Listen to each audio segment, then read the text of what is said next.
Welcome to the Business Book Challenge with the Coaching Network. My name is Maria Medina and I'm your business and networking coach. We're going to be discussing So Good They Can't Ignore You by Cal Newport today. In this book, Newport challenges the preconception that you should follow your passion in order to achieve success. And instead, he asks you to hone in on those skills, rare skills, or skills that you have that you enjoy doing, developing those, working on those to really achieve your true potential and success. He helps you hone in on those skills, identify them, and really work on them so that you're then able to become so good they can't ignore you. One of the main critiques, which I really agree with, is that there's this preconception that if you're passionate at something, you should then pursue it and eventually you'll become successful through that passion. And in my opinion, there are two things that could go wrong with this, and Newport touches upon those. One of those is, what if your passion is not able to make you successful? What if there is no market for what you are passionate about? How do you make it marketable? And then eventually, do you start to lose passion because you're not creating the impact that you thought completing these things or doing these things would cost? What if it's not creating or fulfilling you in a way that is then encouraging you to go further in your passion? Do you then begin to lose that? How does that work when you're following your passion? And then on top of that, there's the fact that some people don't have a burning desire to do something. So what do those people do to achieve success? Are these just not successful people? They might still be motivated and have key skills that they can use for the betterment of themselves, of the world, of the people around them. But what if they're not really passionate about? Newport talks about looking at the things that you're already interested in and things that you already like doing. For example, I really enjoy analyzing data and looking at things. I love solving problems. And that is where the coaching network came from. It was that curiosity that came with the data analysis, and it was asking people questions. What have you done? What haven't you done? Where can we go from here? And analyzing those answers through conversation to help people come up with solutions to the problems that they're facing, or to help people come up with a strategy to help them achieve their goal. So if you're looking for things that are going to fulfill you, look at the things that you already enjoy doing, and eventually the passion and motivation will come because you're able to apply those skills to provide for yourself, for the people around you, and for other businesses. Another aspect that the book speaks about is that craftsman's mindset, that idea of honing in on your skills and making yourself an expert in that industry, in that field. And what that brings with it is that people ultimately then will start seeking you out for that particular issue, for that particular product or service. You have a skill that you have developed and your expertise has developed over time. And that skill is valuable to others because you practice it every day. And I actually had a conversation today with a pest control guy. He owns his own company. He's been in business, I believe he said, for over 40 years. And other pest control companies come to him. They sometimes even send him business because he knows his stuff. His skills are so honed in on that particular industry and they're so specific that people know he'll have the answer. He educates himself on a regular basis, so he attends trade shows. He's continuously focused on that growth mentality that we've spoken about, and he develops that skill further because things are developing. There's new products out there. There's also misconceptions that come from introduction of new products and misinformation online, and he helps himself by educating himself on a regular basis so that when people need something that is pest control related, he was talking about rodents, for example, they come to him. They ask him these questions. Why are they so hard to get rid of? What should I do? Who should I call? What do you recommend? And people start honing in on those skills and you become more valuable to them. This is apparent in the business industry when you become an expert in that field and then everybody just refers to you. But it also helps with career progression and it helps you develop develop your own skills within a company, whether you're looking for progression or you're looking to stay where you are. Honing in on these skills is going to help you get more integrated with your team because they know exactly what you're good at. They know exactly what they can send you, and they know how to communicate with you in a way that you can use those skills that you have developed to help them and help the company further. And I really love that last week's book was all about mindfulness and awareness on how to look at what you're doing to change your mindset. Because one of the principles that Newport talks about here is deliberate practice. And what that means is you need to know where you are and where you want to be in order to be able to improve your skills. So he uses the example of a musician whereby they practice a complicated piece over and over again, not for perfection, but for betterment. They know where they need to improve. They know that they can accomplish the piece, but there's always room for improvement. So if you're deliberate about, hey, I know what I know, but I also know what I don't know. And I know that there is a gap there as well of the things that I don't know. And I've spoken about this before. Look at where you are, where you want to be. Look at the skills and be mindful when you're practicing them. Did I take a little bit longer here than I should have? Did I have to reach out or research certain things? Is there an education piece that I need in order to improve my skill? How can I better myself through practice, through attending conferences, through speaking to other individuals that have the same skills as me? And people often forget to do this, especially if you're a small business owner. That's not your competition. Engage with other people in the same industry and in the same business as you. You don't know what you can learn from them, and vice versa. They might learn from you. You haven't all gone through the same experiences. You're able to teach each other from what you have experienced within your business. There's people out there that have gone through the same things. And this also applies to reaching out to other fellow entrepreneurs and other fellow business people. You want to have those conversations and ask for help and guidance when you're stuck. And when you're looking at honing your skill, practice that mindfulness. What am I doing right now? How can I improve? How are other people doing it? What tools are out there to help me improve in this skill that I'm really good at? Another point this book touches upon is that career capital.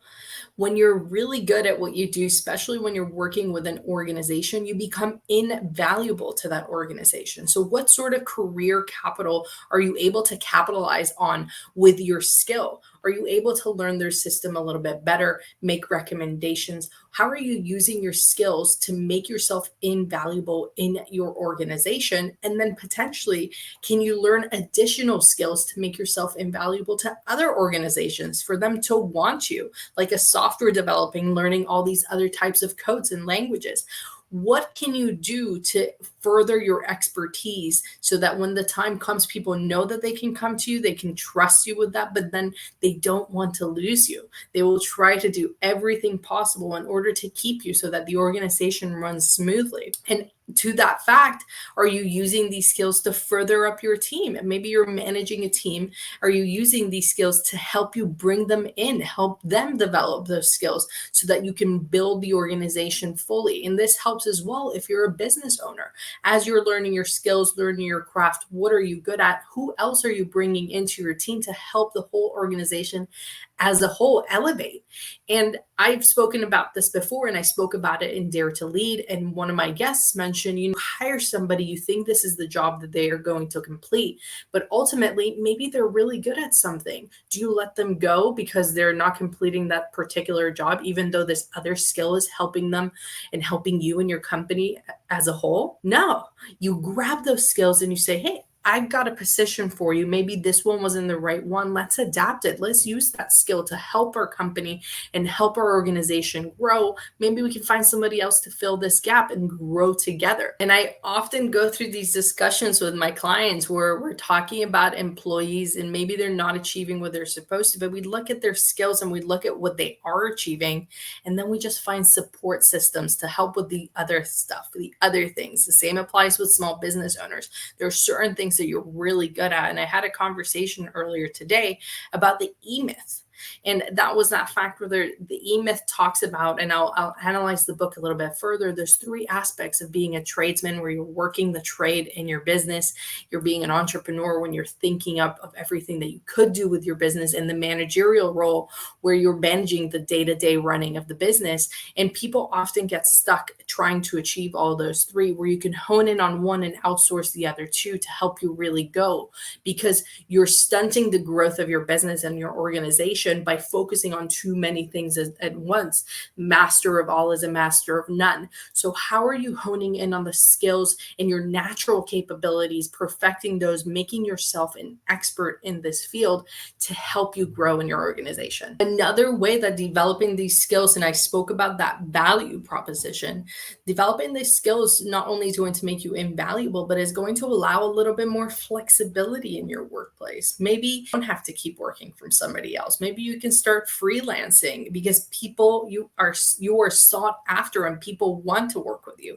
Other people, not just the organization. So how are you grabbing those skills and really leveraging them to build a career, build a business that works for you? And we spoke about that passion aspect at the beginning, where if you have a passion for something and you follow it and it doesn't complete what you're trying to complete, there is no moving forward. But if you're honing these skills and then in turn they give you passion, what is that mission behind? What are you really trying to accomplish by working and sharpening on these skills? What are you trying to give back? What are you trying to accomplish within yourself?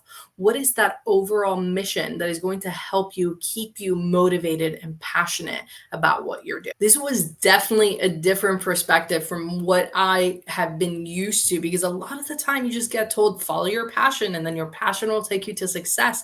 But instead, follow that craftsmanship. What skills can you develop to make you unique, to make you different, to make people value you in what you are providing?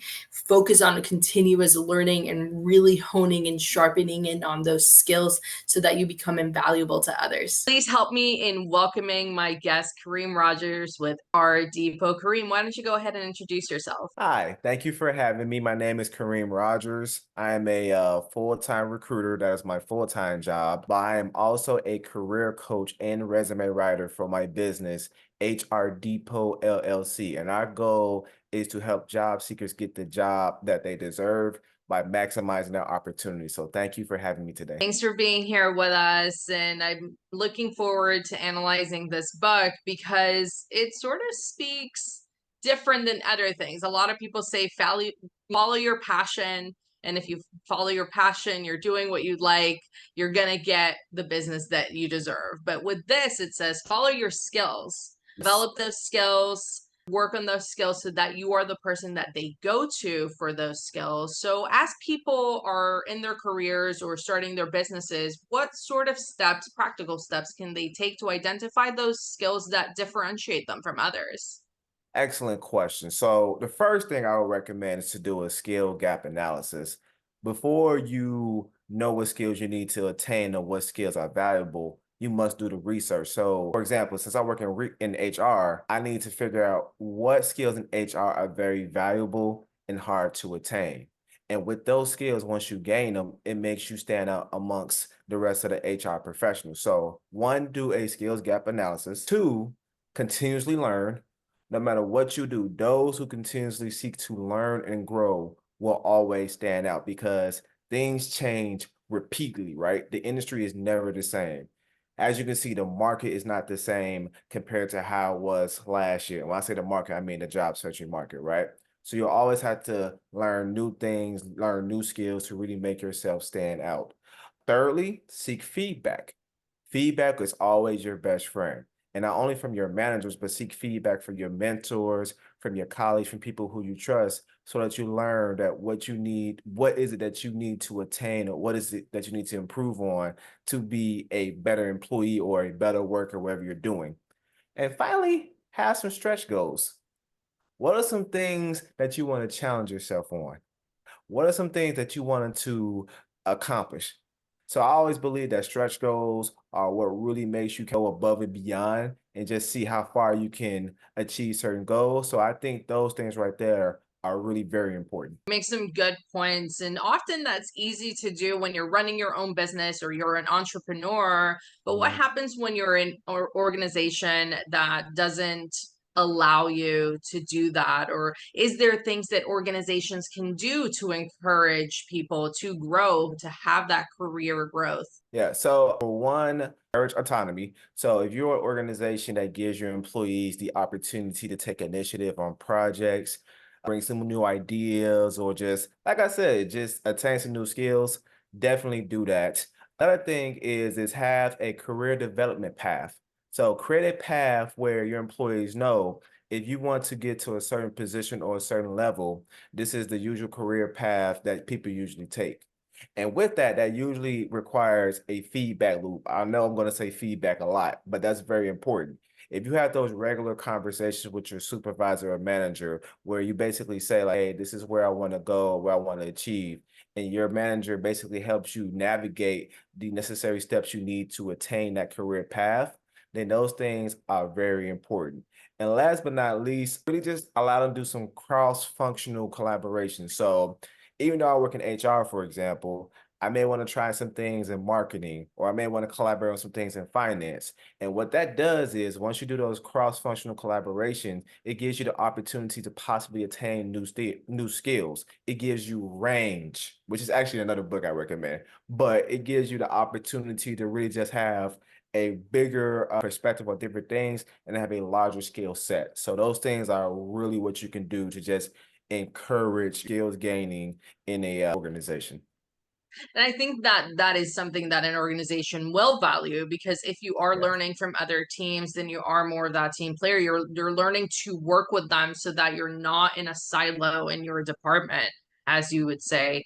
But as you're doing that, let's say you're gaining those skills, you're highly skilled, but you're not finding that fulfillment. What would you recommend for somebody that is super highly skilled, but they don't feel like they're in the right job, or they don't feel like they're in the right career? That's a great question. So I would say for one, reassess your goals. Is your current role, I'm sorry, is your current role aligned with the goals that you are trying to attain? Because once you're able to assess that, that helps you decide if this is something that you want to continue doing. Do you want to make a pivot, try different things? That's one thing. Another thing is sometimes make a lateral move. There are just times when you just need to work in a different department or in a different function at your current organization. And if you do that, you may find that you may have more fulfillment doing the same things, but with different meanings or just with different ideas. So consider a lateral movement. And this is something that's very important. You don't have to do everything at your job, right? So, for example, the HR, one organization that's very known is SHRM, right? And I'm actually going to be a member of SHRM. And one thing that's cool about that is they have committees.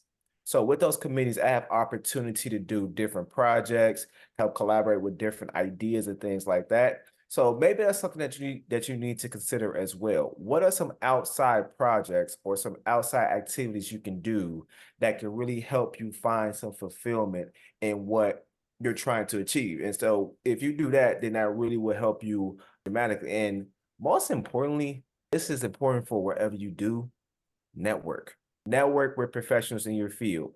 Network with professionals in other field. Network, because with those connections, you may learn about different opportunities.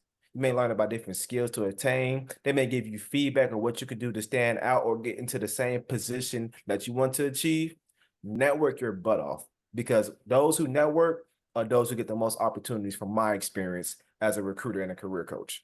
I love that you use the word network, because that's essentially what I teach my clients. And yesterday I spoke with somebody and I said, your net worth is your network, who you're connected Mhm. with, who you're constantly learning from, who you're involved with in the community. And I like that you said get involved outside of your job, find a committee, find that organization that speaks to you. And maybe that's how you fulfill your passion. That's how you get fulfillment from getting involved with other organizations outside of work. Work doesn't always have to fulfill that factor. Work can just be that means to an end that uses your skills, and you are happy to go every day so long as you're not Right. overworked and stressed out, of course.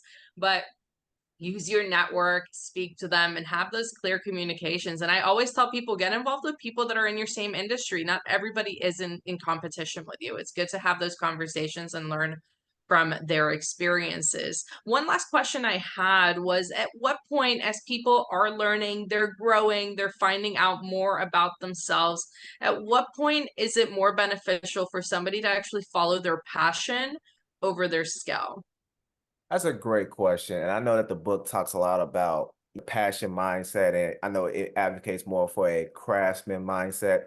I'm more of an advocate. It doesn't have to be either or. They can complement each other, right? Because sometimes you actually gain passion while you're developing the craft, which is what the book talks about, of course. But some things where passion can be very important is if you're new in the field. So if you're new in a different function, if you're new in a different industry, passion can actually help you seek initiatives and seek opportunity to learn new skills, take on new assignments, take on bigger projects because you want to get better. You may be interested in what you're doing. So that's one. If you are in a creative, or you may relate to this, an entrepreneurial environment, that's where passion can sometimes work because there may be times where things may not work the first time, or there may be times where it's not rapidly growing at the rate that you want it to grow, right? But with that passion, if you see the vision, if you see what you want to attain, if you see just where to go, this is where passion can really work in its favor. And last but not least, and this is very important, when you're burned out. And let's be honest, that is something that we all experience, especially in the workplace. There may be times when you mentally just do not want to be bothered with an assignment or a project that you have to do. However, if you have the passion for it, you understand that your passion and your goals are more important. That can motivate you to get that extra push forward. And so passion definitely works with burnout. It helps with those other two things as well. And I really think that it just complements the craftsman mindset overall. Yeah, I agree. As I was reading the book, I was thinking, better you get at something, the more that passion grows because you're satisfied with what you're doing. I actually had something happen with one of my clients, which was a little bit of an opposite. She was very good at something in her job. She did something very well and it was in high demand, but it was very detail oriented and she Hmm. didn't like that. She wasn't satisfied with that product, but she was very good at it and everybody wanted that product. But what she was worried about was, I don't like doing it. How am I going to continue to do it? Am I going to be dissatisfied?